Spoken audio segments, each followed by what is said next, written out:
Tempus disgratiae, hoc vor octabamus, carmina laetitiae, debutere damus. Gaudete, Christus est natus, ex Maria Virgine, gaudete. Guten Morgen, Brasília! Estamos aqui de volta, eu sou Flávio Morgenstern e você não é. Exequielis porta, clausa persi transitur, unde lux est horta, salus invenitur. Este, para quem não sabe, é o podcast do Senso Incomum. Neste podcast nós estamos certos. Se você discorda da gente, você está errado. Muita gente está pedindo o último podcast do ano. Nós estamos fazendo neste momento este podcast, que é o último episódio de 2018, este ano que mudou tudo, este ano que fez o Brasil ser um novo país completamente diferente do país anterior, mas mais importante do que tudo, nós estamos no Natal, celebrando o Natal. Jingle bells para todo mundo. Este é o tempo do advento, este é um tempo completamente diferente de todos os tempos passados, então nós temos assuntos muito mais elevados para tratarmos a partir de agora. E uma das primeiras coisas que nós sempre precisamos lembrar, já que nós estamos falando de assuntos elevados, é justamente a respeito do seu futuro. Seu futuro, provavelmente, seu 2018 talvez tenha sido miserável, talvez tenha sido triste, talvez tenha sido um vale de lágrimas, atravessando desertos de caco de vidro e tendo apenas as suas lágrimas para se alimentar. E nós vamos mudar e melhorar o seu futuro, porque você vai conseguir um emprego novo. Em 2019, além da crise passar, nós teremos coisas muito melhores acontecendo, sobretudo o seu currículo não foi muito bom neste ano. Agora, o pessoal da CV para VC, que tem aqui essa parceria com o Senso Incomum com o Guten Morgen, vão criar o seu currículo decente. Ou seja, seu currículo vai deixar de ser aquele currículo médio que os selecionadores batem o olho e mandam para o fundo da lista, e vai ser um currículo de gente, um currículo que vai chamar a atenção. Em menos de 10 segundos, ele vai fazer com que alguém pelo menos leia o que você tem a dizer, ou seja, o melhor que você tem a oferecer a respeito de si próprio. Então entre lá em Senso Incomum, como é o nosso site, né? sensoincomum.cvpravc.com.br, sensoincomum.cvpravc.com.br. Eles, além de você ter tudo que a CV para VC já disponibiliza para todos, neste link exclusivo para os nossos ouvintes, vocês ainda terão o guia de entrevista, ou seja, vocês saberão também o que falar numa entrevista de uma maneira extremamente objetiva. Por exemplo, na hora que o cara te perguntar tal coisa, você já responde aquela coisa, e assim por diante. E também o guia de vagas, ou seja, você tem tudo para começar 2019 de uma maneira decente, magnífica, maravilhosa, se congratulando por tudo que você conseguiu. Mas nós estávamos aqui falando que este é o tempo do advento, ou seja, o tempo do Natal é um tempo completamente diferente. Eu não sei se alguém aqui já teve oportunidade de ir para a América. Acho que na Europa acontece muito isso, sobretudo, mas nos Estados Unidos a coisa é muito maior. Se você vai para a América na época do Natal, tudo é diferente, ou seja, tá todo mundo falando de Natal o tempo todo. Parece assim, uma coisa meio autorreferente com o tempo. Você vai lá e está todo mundo, não para de falar de Natal. Quer dizer, o Natal lá é realmente uma entidade, não é uma coisa como nós fazemos por aqui, em que você simplesmente coloca umas luzinhas no centro da cidade e quando você vai pro centro da cidade você lembra, bom, é Natal, é mesmo, né? É Natal, é mesmo, olha só as luzinhas, Papai Noel, tira foto no shopping e sai correndo e continua a vida normal. Não, lá as coisas são bem diferentes, quer dizer, você pensa em quantos filmes sobre Natal você já viu. Pensa em quantas séries de TV que você vê, que na hora que chega no Natal tem sempre um episódio específico de Natal. Desenho animado faz isso. Quer dizer, tudo lá tem uma coisa específica a respeito do Natal. Tem sempre uma coisa completamente diferente acontecendo nesse tempo, porque acontece uma coisa muito específica no Natal, uma coisa assim maravilhosa, na qual nós não prestamos atenção. Nós fizemos um episódio a respeito do significado, da importância do Natal no ano passado. Eu lembro que esse episódio, ele deu um pequeno problema no feed, quer dizer, eu tava bem de férias na época, eu tinha gravado antes, e quando a gente colocou o episódio no ar, eu tinha tirado férias, então no final das contas ele acabou tendo esse pequeno problema, quer dizer, muita gente acabou não ouvindo este episódio, pularam este episódio tão importante, para mim foi um dos episódios episódios mais legais, mais interessantes de terem feitos, que eu fiz uma análise filosófica, antropológica ali a respeito do significado do Natal, sobretudo em sua relação com a Páscoa. Quem conhece o antropólogo francês René Girard sabe que ele é uma pessoa que lidou muito com a ideia do sacrifício, ou seja, você tinha nas sociedades antigas, só resumindo aqui o argumento daquele episódio, mas eu recomendo que todo mundo que perdeu esse episódio, ainda mais aproveitando que é Natal, ouçam lá também, porque lá tem a explicação muito mais completa, muito mais detalhada do que eu posso fazer aqui agora, para não ficar repetitivo, mas vocês podem ouvir lá naquele episódio. Ele explica que o Natal, quer dizer, nas sociedades antigas, antes de você ter um conceito como o Natal, você tinha a ideia de sacrifício. Isso acontece porque quando você tinha uma interpretação do mundo nessas sociedades, você tinha o mesmo símbolo, certo? O mesmo signo, os mesmos símbolos, toda a mesma ritualística para lidar com o cosmo e para lidar com a sociedade. Ou seja, se acontece, por exemplo, uma grande tempestade, acaba com a lavoura, como que o mundo antigo interpreta aquilo?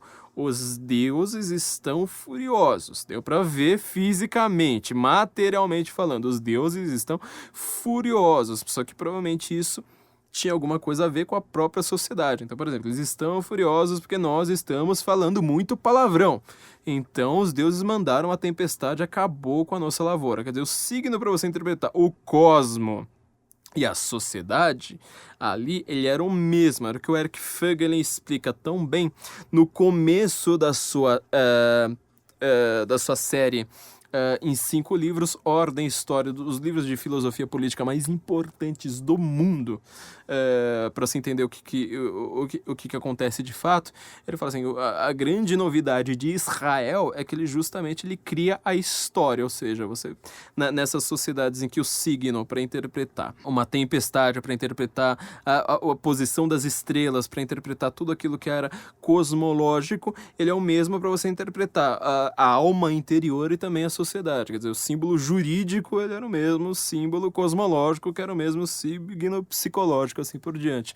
Israel, ele tira essas sociedades de sua ordem cosmológica, de uma ordem sem história. Quer dizer, o tempo ali é cíclico, ele está sempre imitando as estações do ano, o tempo da lavoura, os movimentos da lua, o movimento das estrelas, etc. E o tempo ele é ahistórico, quer dizer, não acontece nada, você simplesmente vai repetindo exatamente o que a natureza determina.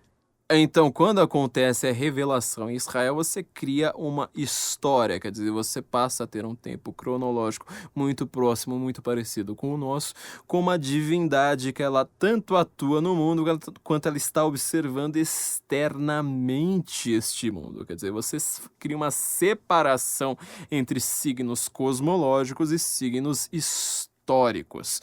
O que acontece de tão importante no Natal? Só resumindo de novo o argumento do nosso episódio passado. Você tinha, nessa sociedade primitiva, a ideia ainda de você ter deuses para apacentar. No caso ali, um deus específico. Então você conhece ali a história de Caim e Abel, do sacrifício que eles dão ao Senhor Deus, enquanto eles ainda estão no Jardim do Éden. Só que, em compensação, eles têm lá tanto o sacrifício de um cordeiro, no caso de Abel, quanto o sacrifício só de frutas, né, só de leguminosas, é um sacrifício vegan, na figura de Caim, e Deus acaba não aceitando o sacrifício de Caim. Quer dizer, Caim ele acabou não fazendo um sacrifício verdadeiro, ele não se sacrificou, ele não tirou vida da morte, quer dizer, ele não fez um sacrifício de verdade e o mundo entra nesse ciclo de pecado que nós temos hoje. Quer dizer, acontecem coisas muito ruins no mundo, acontecem coisas muito ruins na história, coisas terríveis que nós acontecemos, coisas ruins na sociedade, e você, ainda assim, você precisa apacentar os deuses para ele, no caso ali, o Deus, né, para ele não fazer, por exemplo, o que ele fez em Sodoma e Gomorra. Só que no Antigo Testamento tá todo mundo ali sempre, o tempo todo, falando: olha, mas vai chegar um tempo em que nós seremos nós teremos o Salvador, nós vamos ser redimidos, né? Eu comecei aquele episódio justamente respondendo uma pergunta que sempre me encafifou filosoficamente, que é, dizem que Jesus é o Salvador, mas ele vai nos salvar do quê? Aquela típica pergunta que ateu faz, né? Tipo, não vai salvar do quê? Assim que você entende essa dinâmica, ou seja, você não vai ser mais aquele escolhido para o sacrifício, quer dizer, você imagina isso nos dias de hoje, né? Você tá entrando no 3º ano ali da faculdade, aí de repente fala assim, bom, então, né, gente, as pessoas votaram errado, ou então aconteceu uma crise econômica, etc. Vamos ter que sacrificar alguém. Quem vai ser o sacrificador hoje? Aí vai lá ser você, bom, acabam com a sua faculdade ali, de moda, no 3º ano, você acaba sendo a pessoa que vai ser sacrificada. E essa foi salvar disso, dessa dinâmica que apareceu o Salvador ali do Novo Testamento, e é isso que nós celebramos no Natal, quer dizer, chegamos ao tempo do advento, aquele que veio anunciado através de diversos símbolos para ser reconhecido pelo mundo inteiro por todos aqueles que conheciam exatamente os caminhos ali, as profecias até o Salvador. Ele aparece para acabar com essa dinâmica, quer dizer, quando você vê, por exemplo, o modernismo brasileiro com Oswald de Andrade falando, nossa, que coisa triste, aquela poema piada que ele faz, né? O português chegou ao Brasil e era um dia de frio, então ele vestiu índio. Se fosse um dia de calor, o índio teria despido o português. É muito bonitinho a gente acabar pensando nesse primitivismo como uma coisa assim, meio exótica, meio bonitinha pra você ver no museu, falando, olha que legal, eu gosto do índio, não sei mais o que, mas eu queria saber se o Oswald de Andrade acha realmente bonito esse negócio de antropofagia. Na hora que ele lembrar que a antropofagia ali, ela não era bem uma metáfora, não era simplesmente uma palavra bonitinha para falar em salão e chocar a burguesia. Ela era de verdade, ou seja, você tinha que pegar uma faca, passar no pescoço de alguém, espirrar sangue para tudo quanto é lado, arrancar o coração, às vezes, de criancinhas com as mãos e comer e falar, pronto, tá vendo? Agora tá sacrificado. E você vê aquele corpo lá totalmente esburacado e é com isso que você tem que lidar. Então, quer dizer, essa sociedade assim do índio despindo o português, talvez acabasse, no final das contas, antropofagizando o Oswald de Andrade, que não parecia ser uma pessoa lá muito útil para o trabalho braçal daquela sociedade. Então, na verdade, assim, esse é o meu resumo, de novo, né, do argumento a respeito do Natal, sobretudo porque deu problema no nosso feed, no nosso episódio passado, mas vocês ouçam lá. Eu queria aproveitar isso filosoficamente aqui, como nós sempre tentamos explicar as coisas de uma maneira mais filosófica, de uma maneira mais complexa, de uma maneira que os nossos intelectuais não conseguem perceber, porque eles só leem bobagem, eles só leem sempre os mesmos autores, eles fazem doutorado sempre citando a mesma turminha de 30 autores ali que determinam todo o pensamento do Ocidente e todas as bobagens que o Ocidente pensa ultimamente, pra gente chegar a alguns conceitos um pouco mais profundos, mais complexos. Eu tava lembrando nesse tempo a respeito um dos grandes gurus da minha vida, que é o Mircea Eliade. Ele foi também um historiador romeno. Ele dormia no máximo 5 horas por noite, que era ele fez um treinamento justamente para ele poder ler mais livros. Lia 2 livros por dia.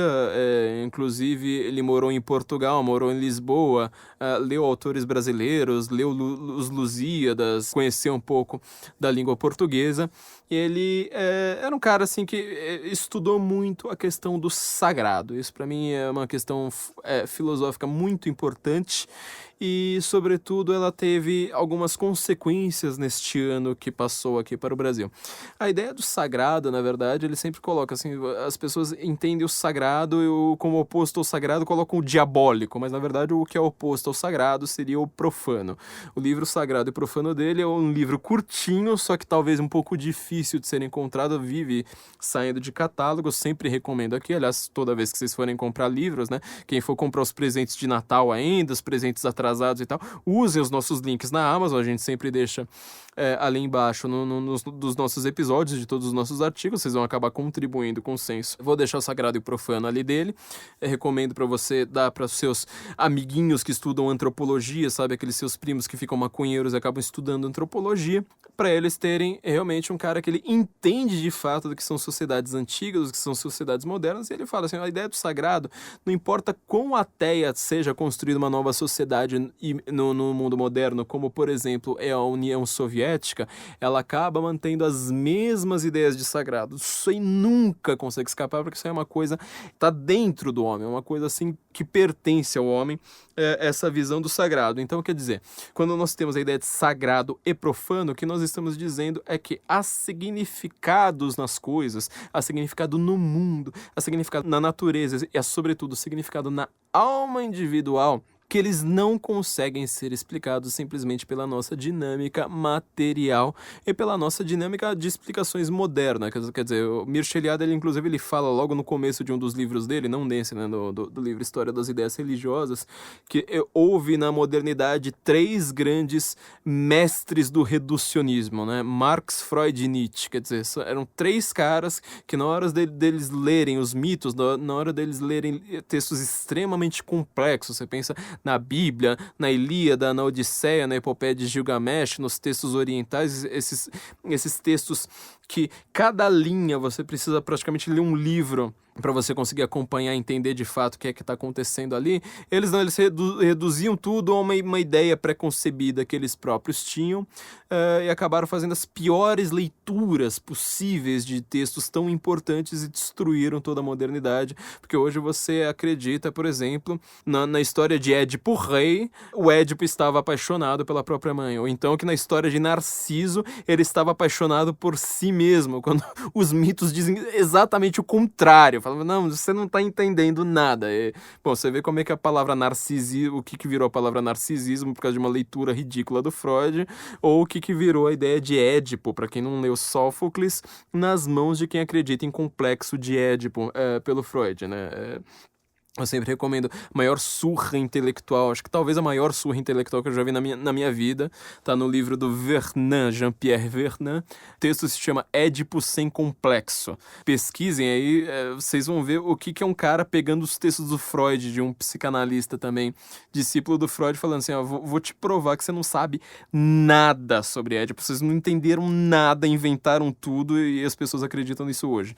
Então assim, nós temos hoje uma visão completamente reducionista, uma visão de ideologias moderninhas, de você achar que você, lendo um livrinho lá com 5 palavras chiques por capítulo, você vai conseguir entender de fato o que aconteceu com o mundo, entender sociedades inteiras que acabavam se juntando para construir um único livro, às vezes, justamente porque esse único livro conseguia resumir toda a sabedoria deles. Aí aparecem uns caras tipo Freud, que lia a super interessante da época, sabe? Uns livrinhos lá de banca de jornal, lia Almanaque Abril e acreditava que sabia do que estava acontecendo. O Mircea Eliade, então, ele vai contra esse reducionismo e vai tentar explicar algumas ideias religiosas, algumas ideias da oposição do sagrado ao profano, voltando às origens.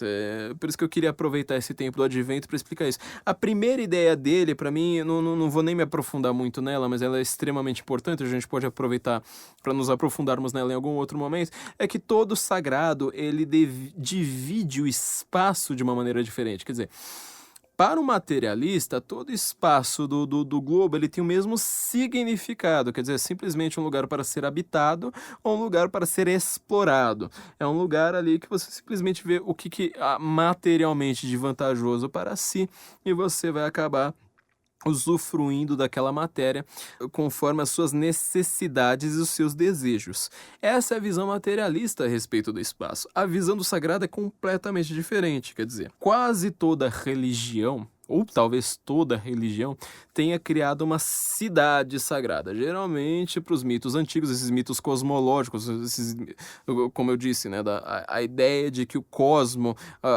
o signo para entender o cosmo, o signo para entender o sistema jurídico, o signo para entender a alma, eles ainda eram unificados no mesmo signo, era tudo a mesma coisa.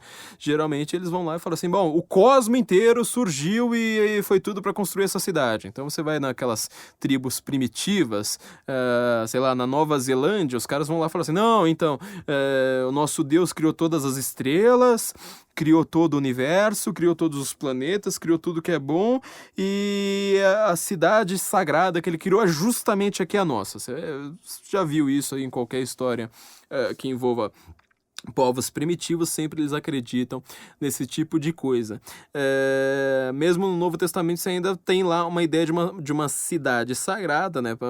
Você vai criar justamente a sua cidade sagrada, só que uma grande coisa curiosa a respeito da Bíblia é que essa cidade ela é exatamente o contrário, quer dizer, você foi expulso do seu lugar sagrado, do Jardim do Éden, você foi expulso dali, você acaba virando um povo de pastoreio entre impérios constituídos em que o faraó também é considerado Deus, quer dizer, autoridade política, autoridade jurídica, autoridade divina são sempre a mesma autoridade, então você tem babilônicos, egípcios, assírios, você tem grandes impérios constituídos, você tá ali largado entre esses impérios, quer dizer, você acaba sendo escravizado, você acaba sofrendo tudo quanto é coisa nas mãos desse império, e a cidade sagrada que você vai construir é uma cidade de fuga.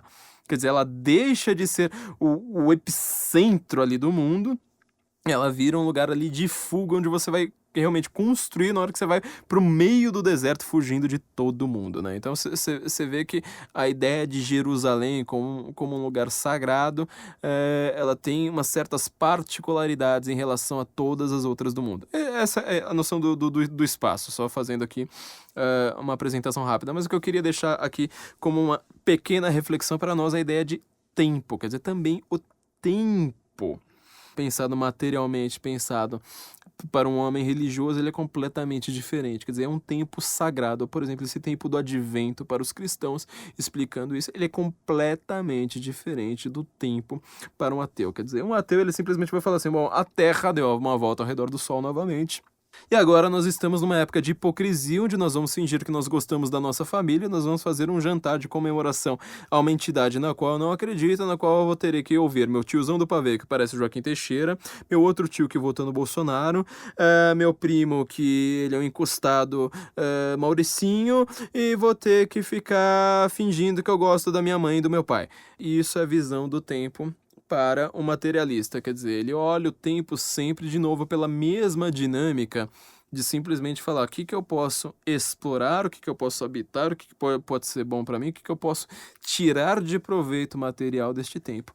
O tempo para um homem religioso, aqui eu estou falando especificamente de quem acredita no Natal, ou seja, dos cristãos, ele é um tempo completamente diferente. Você tem tanto a ideia de que há um tempo da natureza, ou seja, um tempo cíclico, razoavelmente cíclico, não perfeitamente cíclico, mas razoavelmente cíclico, o tempo das marés, o tempo da lua, o tempo do dia, o tempo da Terra dando uma volta ao redor do Sol, das estações do ano, e próximo desse tempo mais cíclico, você também tem o tempo histórico, que foi aquele tempo lá que a gente comentou a respeito de Moisés, do Antigo Testamento, quando você tem uma revelação e você cria uma história. Você fala assim, agora este povo vai começar a numerar os seus anos, vão criar uma história específica aqui para eles com a divindade, observando de longe com algumas interferências pontuais ali. Então, quer dizer, no Natal, nós estamos marcando tanto um tempo cíclico, certo? Quer dizer, você deu, de novo, o ano deu uma volta, chegou ali o dia 25 de dezembro, nós estamos marcando um tempo cíclico, mas nós também estamos marcando um tempo que atravessa, como se fosse uma espiral, e dentro dessa espiral está passando um feixe ali de tempo em que você vai marcando. Este foi o ano tal em que a Terra deu uma volta ao redor do Sol, este foi um novo ano em que a Terra deu uma volta ao redor do Sol, assim por diante, que este é o tempo que nós marcamos pelos anos. Quer dizer, dá uma impressão de que isso é uma obviedade muito grande, mas é uma dessas obviedades nas quais nós não pensamos na modernidade. Este tempo histórico, ele é significativo de uma maneira muito óbvia para nós, pessoas modernas, né, que vivemos no século XXI, que nós sabemos de fato o que acontece no mundo através justamente da catalogação do tempo, mas nós não pensamos muito nesse tempo cíclico. Quer dizer, quando você pensa que você teve ali há 2000 anos, o nascimento de uma criança, de uma criança que tinha vários sinais de predestinação. Essa criança nasceu numa manjedoura. Manjedoura é uma palavra que nunca ninguém pesquisou no dicionário, né? Eu já reparei isso. Inclusive os dicionários, eles são até curiosos, porque ele fala assim, bom, tem dois significados, tem um significado óbvio e tem um significado cristão. Quer dizer, manjedoura é uma palavra assim que só foi usada na língua portuguesa muitos séculos lá para trás e nunca ninguém atualizou. A Bíblia não vai usar uma palavra moderna, né? As traduções da Bíblia não vão usar uma palavra mais moderna, mas a manjedoura é a parte do estábulo onde os animais se alimentam. Quer dizer, é um lugar extremamente sujo. Você imagina um lugar onde os porcos vão comer. Você imagina um lugar onde que os cavalos vão comer. É um lugar sujo, horrendo, mas você vê, José e Maria, eles não tinham lugar nenhum para fazer que nascer aquela criança que foi predestinada a ter o nome de Jesus, que por sinal significa Messias, né? Então, quer dizer, é uma espécie de tradução ali do nome. Então, essa criança, ela nasceu numa manjedoura, nasceu num lugar onde os bichos vão comer, certo? Ela que vai mudar o mundo. Ela que vai determinar algumas coisas para o mundo moderno, inclusive para esse mundo dos ateus, que é completamente diferente. Quer dizer, você pode falar assim, olha, mas eu não acredito na história de Jesus, nem acredito que Jesus tenha existido de fato. Acho que para mim era tudo invenção, essa história de crucificação aí foi tudo errado, essa história de Pedro, isso aí para mim foi tudo invenção. Tudo bem, você vai ter que começar a explicar algumas coisas meio complexas, como, por exemplo, ele ter aparecido em vários historiadores romanos da época, ou você ter justamente a linhagem dos papas a partir de Pedro sendo marcada até hoje. Mas enfim, isso aí é os ateus que tentem explicar. Mas você não pode escapar de saber disso, de entender qual é o mundo ao redor de você. Este tempo marcado pelo advento é justamente para você celebrar que alguém nasceu ali há 2000 anos desta maneira. Quer dizer, o rei supremo que estava sendo esperado, ele nasce justamente num estábulo. Isso é uma coisa completamente impensada. Se você for lembrar, por exemplo, da história de Moisés também, ele também foi largado num rio. Ele foi achado ali, criado pelo faraó, largado no Nilo.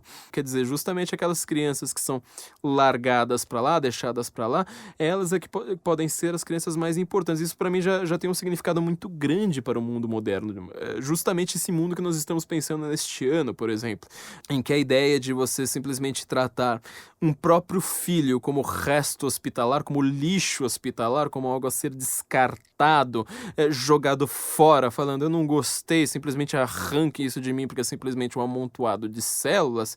Isso é uma coisa que já estava marcado ali em várias histórias antigas, inclusive a história de Édipo Rei, que eu comentei aqui, uma história grega, não tem nada a ver com isso.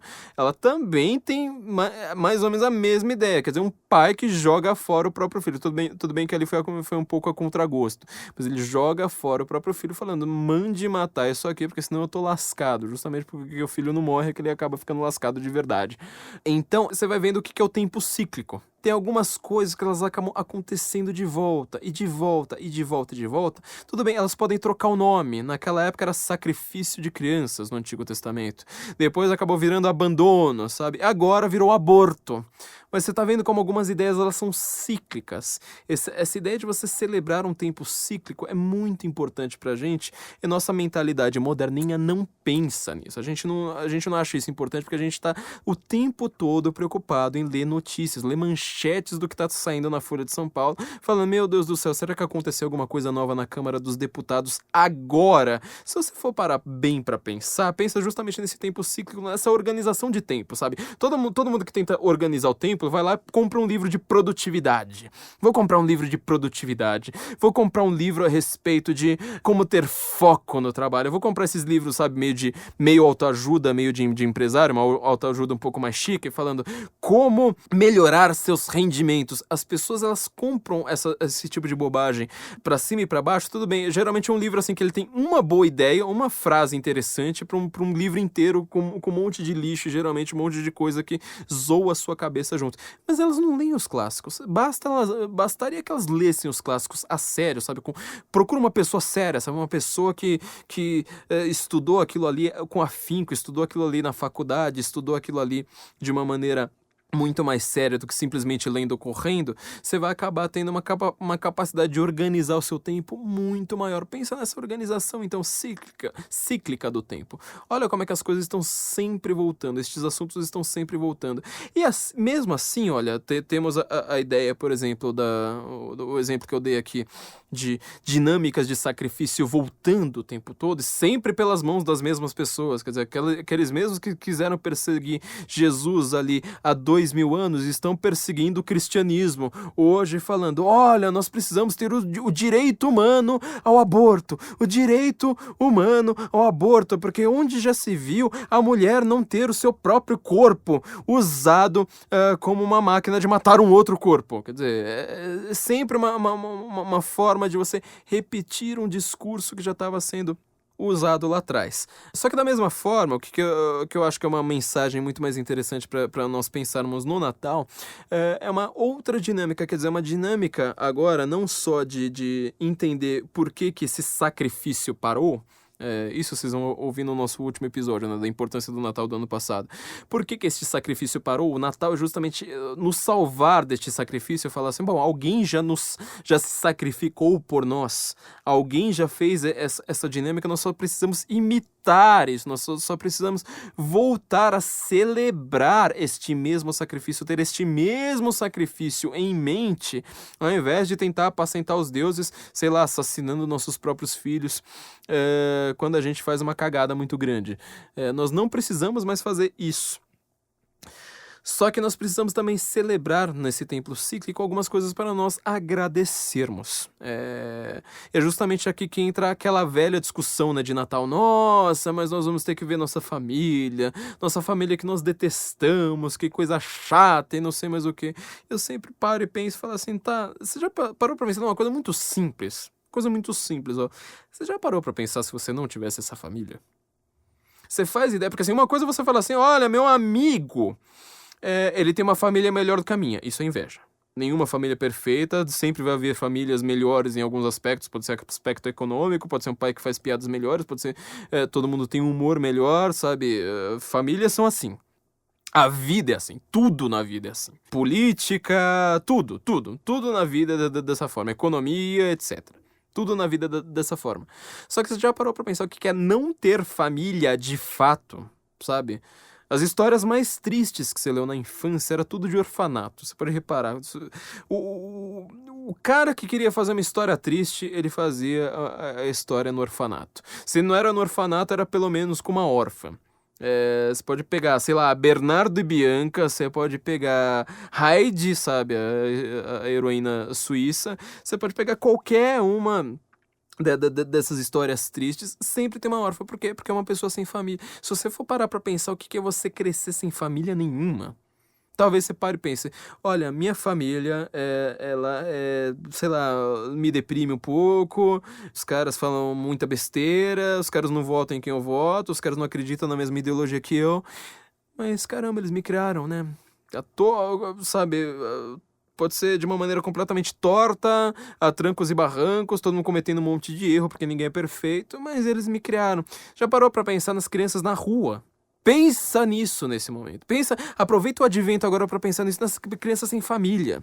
Sabe? Quem passou a infância na rua, pedindo dinheiro, sabe? A pessoa não tinha tempo para estudar, porque todo o tempo dela gasto era para ela juntar dinheiro para ela conseguir comer um lanche. E aí depois ela entra de novo nesse ciclo. Quer dizer, ela tem que gastar o próximo tempo, a parte da tarde dela, de novo, pedindo dinheiro até ela conseguir um lanche. Você já parou pra pensar nessas histórias?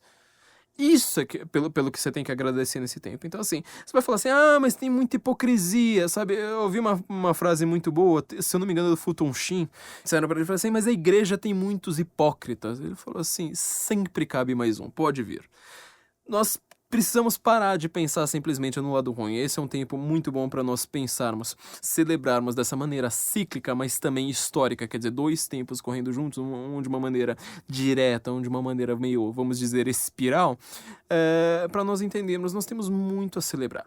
Nós temos muita coisa a agradecer. E nós não pensamos nisso nesse mundo moderninho em que todo mundo quer parecer chique, em todo mundo quer ter um discurso extremamente avançado, parecendo completamente acadêmico, completamente inteligentinho de internet, sabe? Aquele discurso de, eu vou chegar agora no Twitter e usar palavras complicadas para as pessoas, elas não sabem agora como o mundo mudou, como nós estamos lutando contra preconceitos e não sei mais o quê. Mas você não pensa em obviedades da vida. Essas obviedades, elas são a verdade. É isso que nós precisamos buscar agora, neste momento. Eu acho que este ano foi um ano muito bom para nós pensarmos a respeito justamente do conceito de verdade. Eu comentei já algumas vezes em algumas palestras no passado que no final de 2016, quando teve a eleição de Donald Trump, o Oxford Dictionary, o pessoal lá que cuida do Oxford Dictionary, eles elegeram uma palavra que definiria o ano de 2016, e eles falaram que seria pós-verdade. Eu sempre reclamei nas minhas palestras. Falei assim, mas espera aí, ninguém falou pós-verdade em 2016. Quer dizer, quando você fala que essa palavra foi eleita a palavra do ano, ela não foi usada naquele ano. Quer dizer, o que você está querendo é forçar as pessoas a usarem, e no ano seguinte. Quer dizer, é uma mentira completa. Quer dizer, a ideia de que exista uma pós-verdade é justamente a grande mentira de 2016. E eu achava que, assim, mas peraí, isso é uma coisa tão lógica, tão fácil, acho que todo mundo vai chegar a essa conclusão antes de mim. Óbvio. Mas não, sabe, os jornalistas falam disso, falam em fake news agora o tempo todo. Simplesmente ignorando isso. A palavra que usaram para este ano agora foi justiça, né? Obviamente que sempre que eles falam justiça, você já levanta a sobrancelha aí em sinal de suspicácia, porque devem estar querendo defender alguém muito podre. E esse ano, o que eu quero dizer é que justamente assim, a partir dessa visão de que estão sempre manipulando o nosso discurso, nós acabamos esquecendo de algumas obviedades. Já que eles falaram em pós-verdade, pensa agora em verdade. Pensa nesse ano em verdade e buscar de fato a verdade. Eu acho que 2018 foi um ano no Brasil especificamente, não no mundo todo, mas no Brasil especificamente, em que a ideia de verdade estava em disputa. Bem ao contrário ali do que o pessoal do Oxford Dictionary queria acreditar. Bem ao contrário, quer dizer, nós estamos falando assim, olha, há verdades que não estão sendo ditas por aí.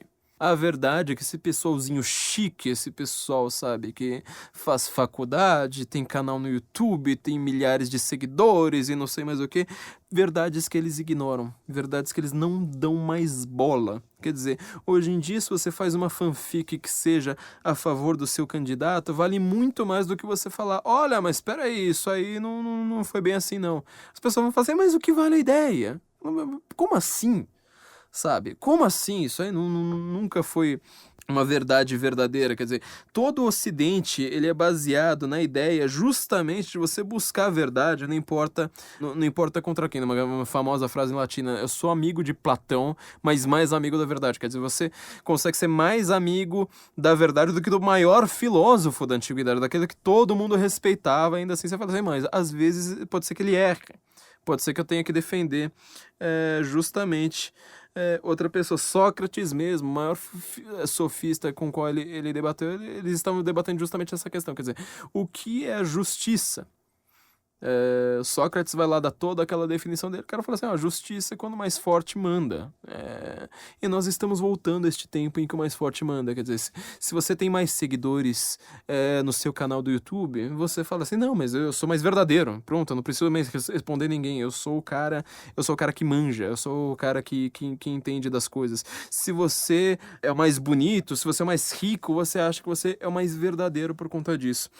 Foi justamente contra isso que o Natal surgiu. Então, aproveita esse tempo cíclico. Quem tiver a oportunidade de passar o Natal nos Estados Unidos alguma vez, veja, porque assim, é só para você ver como que é um país que celebra isso de fato. Eles já têm o Thanksgiving, que é justamente para o Dia de Ação de Graças, né, para você agradecer por tudo aquilo pelo qual você não agradece durante o seu dia, você não agradece pela civilização, você não agradece por ter uma língua avançada, em diálogo com as grandes línguas do mundo. Já pensou você falar simplesmente, sei lá, Swahili, ou falar só, sei lá, aquelas línguas perdidas no interior da Índia? Você já viu a dificuldade que seria para você ter uma comunicação com os grandes fatos do mundo? Agradeça por isso. Às vezes você tem que agradecer e falar assim, a minha língua é mais próxima. Olha só que coisa boa. Agradeça pela sua situação econômica. Eu sei que você pode estar em crise. Eu sei que você pode estar infeliz, passando por um momento difícil, mas agradeça por sua família, agradeça por todas as coisas grandes, agradeça por ter uma namorada, por ter uma família, por ter uma esposa, um esposo, agradeça por todas essas coisas. Aproveite esse tempo justamente para isso. Você vai falar assim, mas, nossa, isso aí vira hipocrisia. Deixa a hipocrisia aparecer, sabe? Você simplesmente não comungue dela, não participe dela, simplesmente fala assim, olha, eu te acho idiota, mas agora é realmente um tempo para olhar para você e falar, olha, uma vez por ano, neste momento, eu vou olhar o que você tem de bom. Porque no resto do ano eu não consigo, mas uma vez por ano eu vou olhar pra você e falar assim, olha, que pessoa boa que você é. Pelo menos essa vantagem você tem, essa vantagem você tem, e eu só consigo te citar 2 vantagens. Então, aguente isso. Da próxima vez, veja se você melhora neste ano, para no ano seguinte, daqui a 365 dias, eu vou falar assim, olha, tem 3 vantagens agora, olha só como você tá melhorando. Mas aproveite. Este é o tempo cíclico, este é o momento sagrado do ano em que nós estamos justamente pensando naquilo que está acima da gente, naquilo que é melhor do que nós, e nós devemos ascender, pelo menos aspirar a sermos tão grandes, tão melhores do que nós somos de fato. Essa é a minha mensagem de Natal para vocês. É uma mensagem um pouco mais filosófica, eu sei, uma mensagem muito mais técnica, vamos dizer assim, muito mais antropológica, mas eu acho que vocês já devem estar acostumados com nossas análises aqui no Guten Morgen, que são sempre justamente tentando analisar o que está por trás de algumas coisas que nós dizemos, que nós pensamos, que nós tratamos como as coisas mais naturais do mundo, e na verdade tem muita coisa ali por trás. Aproveita então esse tempo cíclico e fala assim, olha, agora é o tempo do advento, o Natal ele não é para ser um dia único, ele é para ser um tempo completamente diferente, então fala assim, olha, se você não gosta da hipocrisia da sua família, a primeira coisa que você deve fazer é arranque as hipocrisias de si próprio, seja melhor você mesmo, você vai acabar fazendo um Natal muito melhor. Às vezes o problema, obviamente, eu não sei que todas as famílias têm problemas, às vezes tem problemas de fato ao redor de você, mas o principal problema tá dentro de você mesmo. Olha só que mensagem bonita que eu deixo pra você. Melhore você mesmo, você vai tornar o mundo melhor justamente a partir disso. Quero agora realmente começar essa tradição de falar um pouco mais fazer um episódio justamente a respeito do Natal em todos os natais. Faço esse compromisso aqui com os nossos ouvintes, porque eu acho que é realmente assim, meu tempo preferido do ano, apesar de no Brasil ser um calor desgraçado, é meu tempo preferido do ano. Tem as melhores comidas, de fato, de longe, talvez competindo muito bem com as festas juninas, mas tem as melhores comidas, e é um tempo justamente de felicidade. Quer dizer, eu já passei alguns natais na minha vida sozinho, sabe, em casa, sozinho, sem nada, não tava nem saindo na rua, e ainda assim eu falo assim, este é um tempo significativo. Nós no episódio do ano passado, nós comentamos a respeito do Charles Dickens, né, que ele tem seus contos de Natal, o Christmas Carol, tem o Christmas Carol e tem vários outros contos de Natal, né, geralmente quem for ler em inglês, sobretudo, acho que poucos devem estar traduzidos, mas às vezes você pode encontrar num livro só uma reunião de tudo aquilo que ele escreveu no Natal. Ele escrevia praticamente todo o Natal, escrevia um conto novo. Tem a versão da Disney, né, com o Tio Patinhas, por sinal é um personagem baseado justamente no principal personagem de Charles Dickens, né, Scrooge McDuck, que o nome do Tio Patinhas no original vira Scrooge McDuck. E eu já falei, quem tiver o link aí, ou sei lá, algum DVD para vender com essa versão da Disney, por favor me mande que eu quero, porque eu não consigo achar isso em lugar nenhum. Mas nós falamos do Charles Dickens e nós fizemos até uma análise, né, uma resenha deste conto. Alguns natais passados no Senso em Comum, porque é um episódio em que o Scrooge McDuck, o conto, aliás, o conto o Scrooge McDuck, ele é um velho avaro, que ele só pensa na sua própria empresa, ele já tá sem família, já tá completamente acabado, achando que a vida dele é simplesmente ganhar dinheiro, quer dizer, a versão mais materialista, ridícula e reducionista do Natal, aquela coisa que chateia mesmo muita gente no Natal, ele vive simplesmente para aquilo, e ele não dá bola pro Natal, fala, não vou dar caixinha pra ninguém, vocês não me enchem o saco, e vai pra casa. E por 3 noites ele é assombrado por espíritos que aparecem e vão mostrar pra ele o passado, o presente e o futuro. Aí quando a coisa fica realmente assustadora, ele termina aquilo ali, de fato, resolvendo mudar a sua vida. O que eu acho mais importante desse conto é justamente a ideia de que o valor das coisas e o significado das coisas, às vezes não é tão aparente quanto nós acreditamos. Este é meu problema com todas essas ideologias moderninhas, com todos esses reducionismos da moda e com todas essas visões de mundo que tentam reduzir tudo a uma crítica. Tipo, eu não gosto do Natal porque uma vez eu fiquei sem meu presente. Eu não gosto do Natal, às vezes porque aconteceram coisas sérias, né? Por exemplo, tem gente que morre no Natal. Você imagina como é que fica a família para celebrar o Natal, né? Eu sei que a família, por exemplo, do Paulo Maluf, que eu não estou elogiando, obviamente, mas a família do Paulo Maluf, ela não comemora o Natal, porque o pai, se eu não me engano, do Paulo Maluf morreu exatamente no dia 25 de dezembro.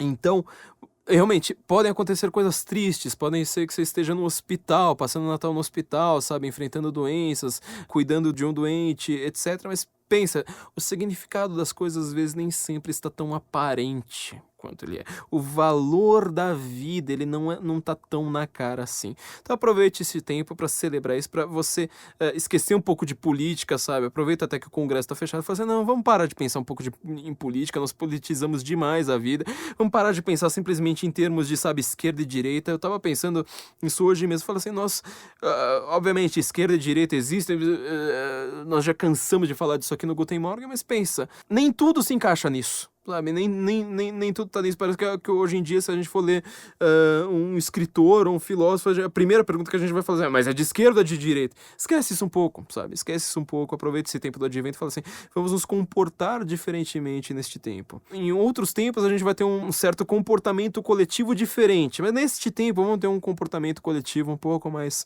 de agradecimento, sabe? Sorria mais. Sabe, já que você quer falar em hipocrisia, pensa, às vezes um sorriso hipócrita de uma caixa que te dá o troco, sabe? Que ela faz aquilo simplesmente porque ela tá cumprindo ordens e não porque ela está de bom humor. Às vezes é uma coisa que pode te fazer bem, sabe? Extraia o bem, às vezes, de uma coisa ruim. Então, essa é a mensagem que eu deixo pra todos vocês. Espero que vocês tenham um melhor Natal, tenham um melhor ano agora, em 2019, ou seja lá em que ano que você esteja ouvindo.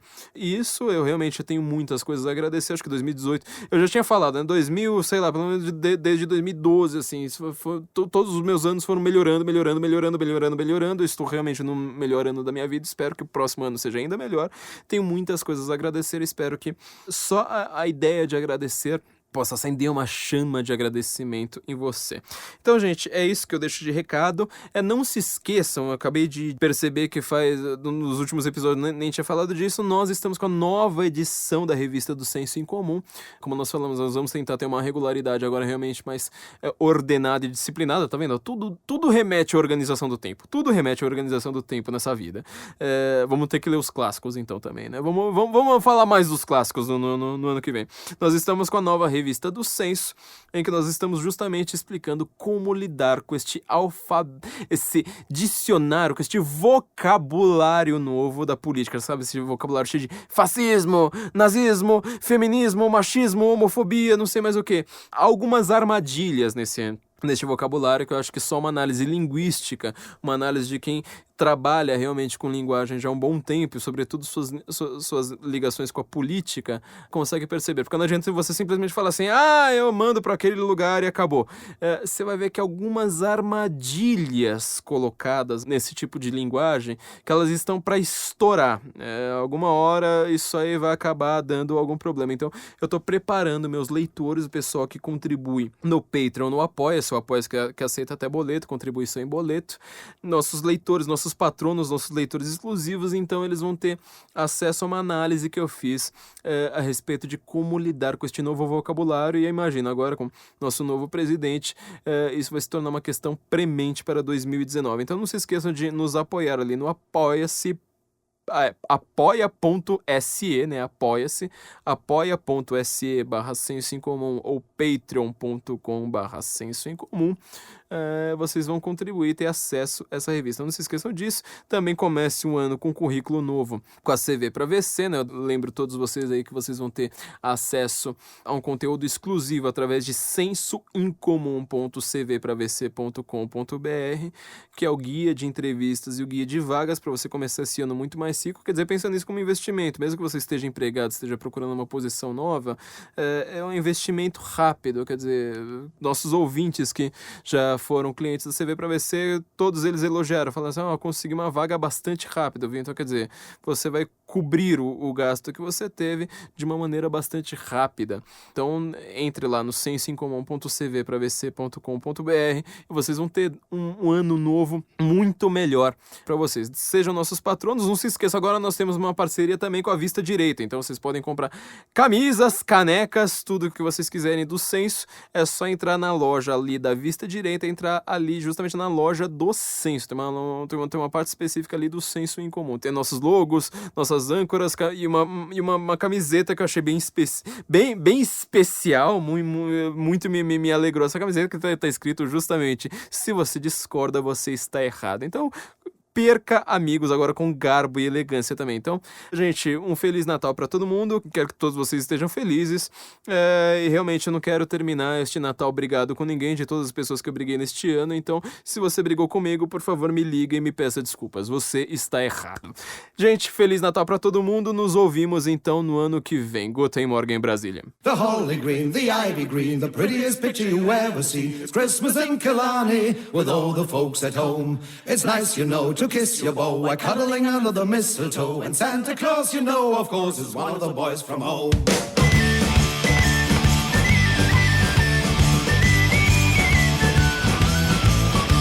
The holly green, the ivy green, the prettiest picture you ever seen. It's Christmas in Killarney with all the folks at home. It's nice, you know, to kiss your beau while cuddling under the mistletoe. And Santa Claus, you know, of course, is one of the boys from home. The door is always open, the neighbors pay a call, and Father John, before he's gone, will bless the house at all. Our hearts are light and spirits bright, we celebrate our joy tonight. It's Christmas in Killarney with all the folks at home.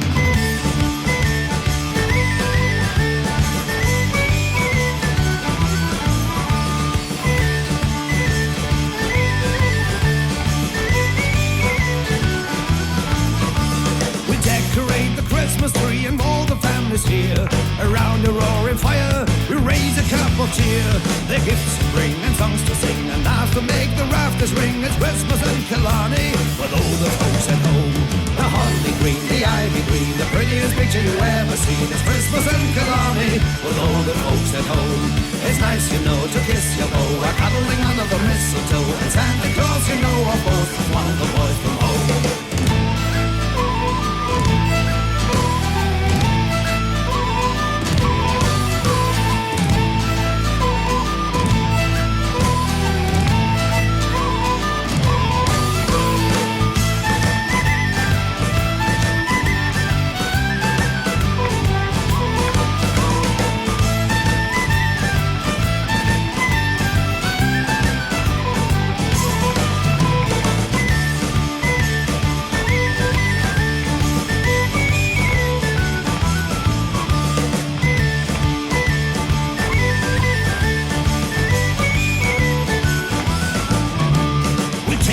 And sleigh all across the field of snow, listening to the jingle bells everywhere we go. When it hits to flick your heels and dab away the jigs and reels. It's Christmas in Killarney with all the folks at home. The holly green, the ivy green, the prettiest picture you ever seen. It's Christmas in Killarney with all the folks at home. It's nice, you know, to kiss your beau while cuddling under the mistletoe. And Santa Claus, you know, of course, is one of the boys from home. The holly green, the ivy green, the prettiest picture you ever seen. It's Christmas in